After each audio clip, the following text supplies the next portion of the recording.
Welcome to touch and fly global.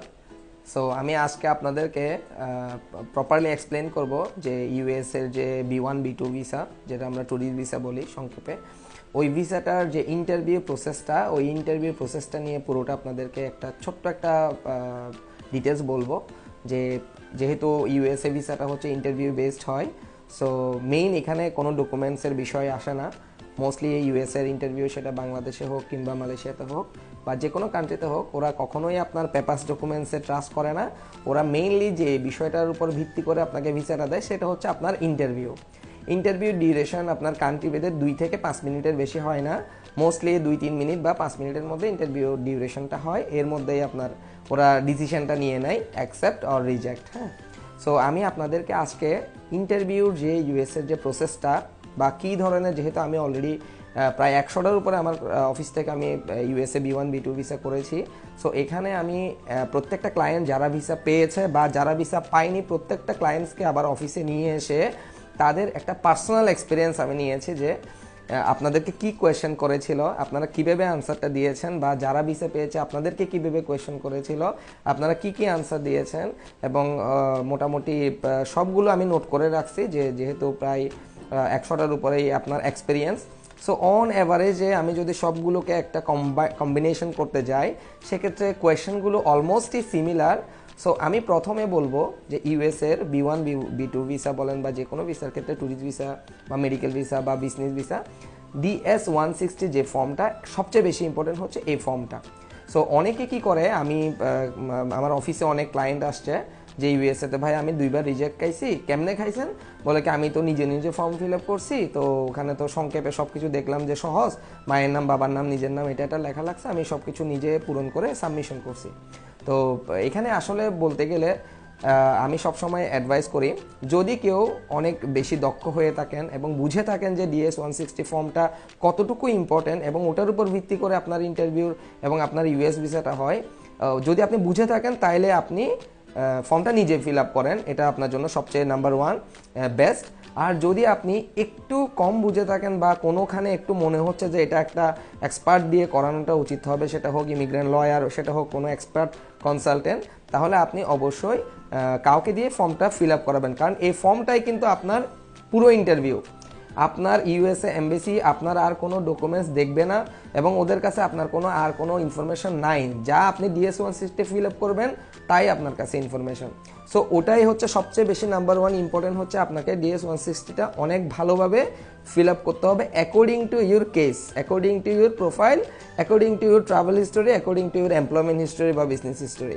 So এই ক্ষেত্রে প্রথম কোয়েশ্চেনটা, যখন আপনি জানলার কাছে যাবেন, উইন্ডোজে যাবেন, ইন্টারভিউ প্রথম কোয়েশ্চেনটা হবে পারপাস অফ ট্রাভেল। হ্যাঁ, তো আপনাকে প্রথমে এই কোয়েশ্চেনটা খুবই ভালোভাবে দিতে হবে। 1 নাম্বার কোয়েশ্চেন, এটা সবসময় প্রত্যেকটা ট্রাভেলারের ক্ষেত্রে এটা জিজ্ঞেস করে যে what is the purpose of your travel.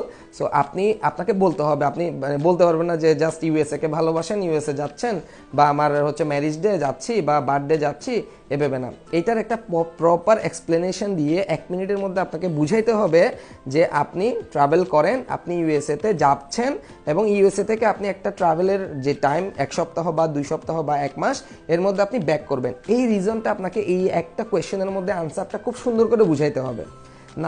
2 number কোয়েশ্চেনটা করে ওরা যে what are you doing in Malaysia, আপনি মালয়েশিয়াতে কি করেন, আপনার কারেন্ট স্ট্যাটাসটা কি। তো আমি যতগুলো মালয়েশিয়া মাই সেকেন্ড হোম, এর মধ্যে একটা মনে হয় অ্যাপ্লিকেন্ট আমি রিজেক্ট খাইছিলাম, বাকি সবগুলো আমি পাইছিলাম। যেহেতু যারা MM2S তাদের এখানে প্রোফাইলটা ভালো, কোম্পানি থাকে এবং ওদের একটা ফিক্সড ডিপোজিট থাকে এবং বাচ্চারা স্কুলে পড়াশোনা করে, সো ওদের ব্যাকগ্রাউন্ডটা নিয়ে অতটা ওরা বেশি ভেরিফিকেশন করে না স্ট্যাটাসটা। আর আমি ওই ফর্মগুলো ফিল আপ করার ক্ষেত্রে ওদের কোম্পানি ডকুমেন্টস থেকে শুরু করে, কোম্পানি ডিটেলস থেকে শুরু করে, ইনকাম থেকে শুরু করে সব কিছু প্রপারলি একদম ফুলফিল করে, যার কারণে আপনাকে আমি শুরুতেই বলেছিলাম DS-160টা অনেক বেশি ইম্পর্টেন্ট। হ্যাঁ, সো এরপর আপনার যখন আপনি এক্সপ্লেন করবেন যে আপনি মালয়েশিয়াতে কী করেন, লেটসে আপনি এমপ্লয়মেন্ট করেন। সো আপনি এমপ্লয়মেন্টের যদি কোনো ভিসাতে থাকেন, তাহলে আপনাকে এটা বুঝাইতে হবে ওদেরকে যে আপনি যে জবটা করেন সেটা দিয়ে আপনি যথেষ্ট আপনি সলভেন্ট এবং এই জবটা আপনি ভালোবাসেন এবং এই জবটা আপনি আবার ইউএসএ থেকে ব্যাক করে এখানে করবেন, আপনি যে স্যালারিটা পান এটা একটা স্মার্ট স্যালারি, এটা ওদেরকে বুঝাইতে জানতে হবে। যদি বুঝাইতে জানেন তাহলে আপনি এমপ্লয়মেন্ট পাস হোক, সিঙ্গেল এন্ট্রি না, এটা মাল্টিপল এন্ট্রির ক্ষেত্রে বলছি, তাহলে আপনি ভিসাটা অবশ্যই পাবেন। হ্যাঁ, তারপর স্টুডেন্টের ক্ষেত্রে আপনার আপনি যে ডিপ্লোমাতে আসছেন বা ব্যাচেলর কোর্সে আসছেন, হুট করে আপনি যে আমেরিকা বেড়াতে যাবেন এটা ওরা অ্যাকসেপ্ট করবে না। যদি আপনি ফ্যামিলি নিয়ে থাকেন এখানে তাহলে সেক্ষেত্রে যদি মাস্টার্স বা পিএইচডি স্টুডেন্ট হয় কন্টিনিউ আপনি যে লেটসে আপনি 2 বছর কোর্সের মধ্যে 1 বছর কমপ্লিট করছেন, আরেক বছর আপনি একটা 15 দিনের ছুটিতে যাচ্ছেন, এটা ওরা অ্যাকসেপ্ট করবে। হ্যাঁ, কিন্তু এটা আপনাকে প্রপারলি এক্সপ্লেন করে বুঝাইতে জানতে হবে। হ্যাঁ, সো 3 নাম্বার ওরা জিজ্ঞেস করে যে আপনার গেল purpose of travel, what are you doing, আপনি কি করেন মালয়েশিয়াতে, এটা যে গেল। দেন আপনাকে জিজ্ঞেস করবে how many countries you travel before. হ্যাঁ, সো আপনাকে বলতে হবে যে আপনি কয়টা কান্ট্রি, নর্মালি আমি সাজেস্ট করি 3টা, মিনিমাম 3টা-5টা কান্ট্রি ট্রাভেল থাকলে আপনারা ইউএসএর জন্য ইন্টারভিউতে দাঁড়াবেন।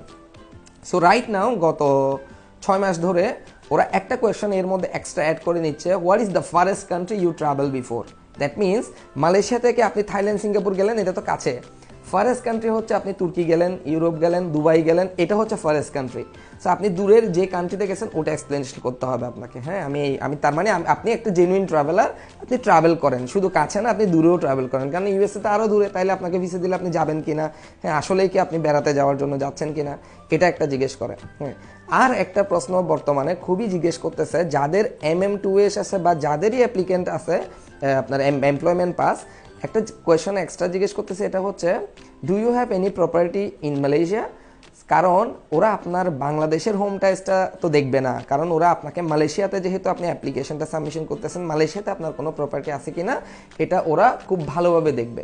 সো আপনার যদি থাকে আপনি ইয়েস বলবেন, এটা আপনার জন্য খুবই পজিটিভ, যেহেতু আপনি প্রপার্টি ফেলে আমেরিকাতে গিয়ে অ্যাসাইলাম ক্লেম করে ওখানে থাকবেন না। সো এটা হচ্ছে একটা পজিটিভ সাইড, এবং এই আনসারটা যদি আপনার প্রপার্টি থাকে দেয়া ভালো, আর যদি না থাকে আপনাকে তখন অন্যভাবে বুঝাইতে হবে যে I don't have any properties in Malaysia but in Bangladesh I have a lot of properties under my name which I purchases from my income or anything.